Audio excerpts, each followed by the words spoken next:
Sweeties, how are you doing? Welcome to Nanya Sin. If this is your first time of coming across this channel, sweetheart, kindly smash that subscribe button, turn on your notification so you are notified each time I upload, and please give this video a thumb up. I appreciate you all so much, and I am saying massive shout out to every one of you for all the love and support you all give me here. I am truly grateful. Thank you all so much.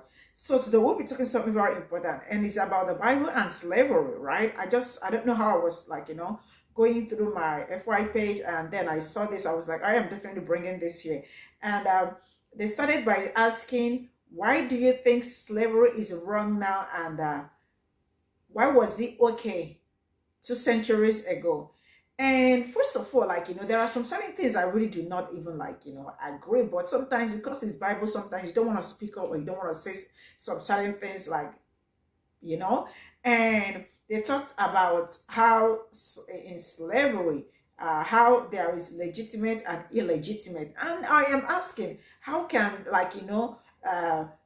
slaving people, how can it be legitimate and illegitimate? How can slaving people, buying people, how can it be I don't know how it is okay, because it is not okay, right? And they also talked about how when somebody when a slave dies, when you have a slave and something happens to him and all that, that you are supposed to pay a fine. But if it happens that it is a debt slave or something that when you have someone and maybe you have not recovered any money from that person, and you are not supposed to get any compensation, because, or you are not supposed to pay any fine, because the person you are supposed to make money off is it's no longer it's no longer alive, so you are not supposed to pay any fine.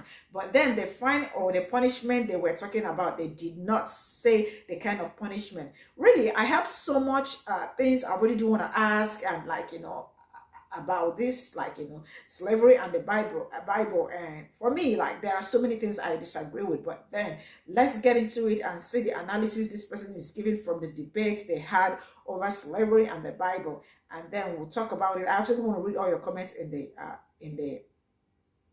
comments. Let me know what you all think. So straight up, I am rolling the clip. Why do you think slavery is wrong now, and why was it okay back 2 centuries ago? Chris, can you give me the PowerPoint here? All right, let's see it. First of all, Old Testament slavery was not race-based forced servitude. This is accurate because race as a question of skin color would not be invented until European Christians invented it around the Middle Ages in order to validate and facilitate and justify their imperialist agendas. It was voluntary means of working off debt or keeping captives from mustering a rebellion. So this is a half-truth that is working overtime to deceive. There are indeed two main types of slavery that are described throughout the Hebrew Bible, and one of them is debt servitude.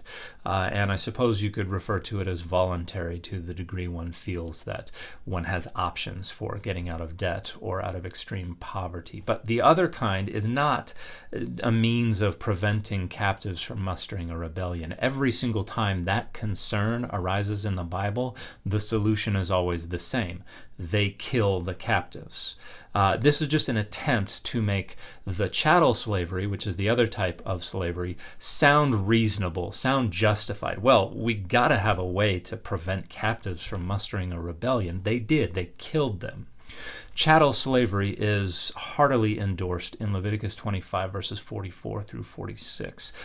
You can buy, sell, inherit, pass on slaves as property. It explicitly describes them as property, as long as they're not native Israelites. They have to be bought from the nations around Israel, not from Israel itself. The only slavery into which one could put a native Israelite was debt servitude, and Leviticus 25 also tells you not to treat debt servants who are Israelites like slaves, but to treat them better than the slaves you are buying from the nations around Israel.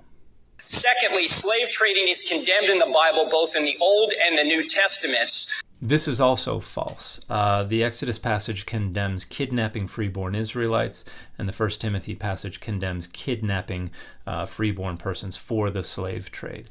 And this fits with the legislation in the nations that surrounded ancient Israel and early Christianity, which also divided legitimate from illegitimate means of acquiring slaves. So there was legitimate slave trading and there was illegitimate. And as with the nations around Israel and early Christianity, they condemned certain types of kidnapping and also had a very active slave trade. And early Christians bought and sold slaves as well. There's not a single syllable of the Bible that condemns slavery in general or the slave trade in general.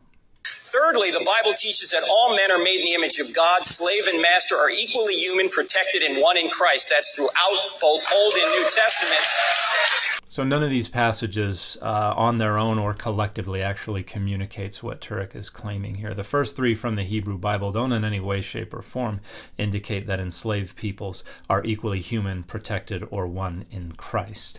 For instance, Exodus 21:20 just says that if a master beats their slave to death, they will be punished. But it doesn't explain how they will be punished. The next verse, however, suggests that punishment would just be a fine.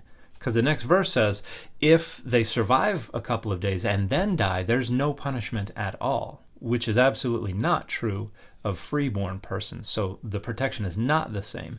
And why is there no punishment at all? The text says, because he is his silver, his money, his revenue. In other words, he's lost that revenue. He's already been fined. And obviously the beating was not intended to kill them, it was just intended to discipline them, and so the death is considered accidental, and because they've already lost that revenue, there's no fine. Elsewhere in the Hebrew Bible, the accidental killing of a freeborn Israelite still results in the death penalty. So they are not equally protected. The closest we come to Turek's claim is Galatians 3:28. Which says there is neither male nor female, nor slave nor free in Christ, but all are one. And that's a great aspirational passage. However, does that mean that people are equally protected and have equal rights?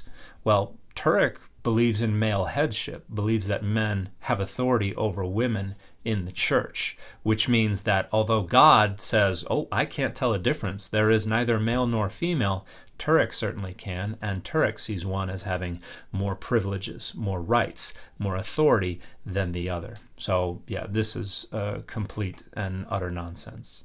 Fourthly, Jesus came to set the captives free. This is Jesus' quotation of Isaiah 61 in Luke 4, and the statement is not that enslaved peoples will be set free. It's that prisoners, captives, will be set free. This has absolutely nothing to do with slavery.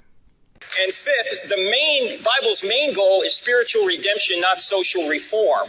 So this is simply false. The passages that promote social reform as a path to spiritual redemption far outnumber those that promote social reform as the fruits of spiritual redemption. However, Turek and other Protestants are going to presuppose univocality, the notion that the Bible speaks with one single unified and solitary voice or perspective. And that ideology is not supported by any data.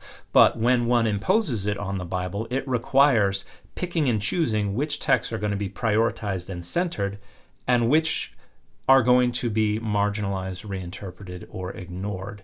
And here, the spiritual redemption is being prioritized and the social reform is being reinterpreted. And a good microcosm of that large-scale effort is Paul and James's disagreement. Paul says Abraham was justified by faith, not by works. James directly disagrees with Paul and says, you see that Abraham was justified by works and not by faith alone. But because of univocality, these two need to be made to agree. And Protestants are very obviously going to prioritize and center Paul's perspective, which means James has to either be ignored or taken out, as Martin Luther wanted to do, or it has to be reinterpreted to agree with Paul. And that final approach is what most Protestants do today. And they insist that, oh, James is talking about the fruits of faith. James is not saying you have to do the works to arrive at the faith. James is saying once you have the faith, then the fruits will follow after. They're putting the cart firmly before the horse because it's more important that James be made to agree with Paul than it is we understand what James is actually saying. They're telling the Bible what it is and is not allowed to say. And Turek is just doing that on a grander scale in an effort to make it sound like the Bible doesn't appreciate slavery, and it absolutely does. So really, like, sometimes I really do not understand all of this because, like, sometimes I feel like, debates are kind of so disappointing because as it's, for me, I feel like it's in kind of a format because, like, people can just shoot out some much disinformation in just a short period and all that. And the truth is that I really don't see how slavery can ever be okay because, man, like, going to capture people, it's kidnapping people, capturing people, putting them in captive and all that. And you also talked about what is that called again? Indenture certitude, which is more like a voluntarily signing a contract to work off debt or over a period of time and all that. Really, I have so many questions that I really do want to ask, but sometimes, like, you are just confused, you don't even know what to say and all that because I don't see any justification to, like, it's been okay back then. Like, who made it okay back then?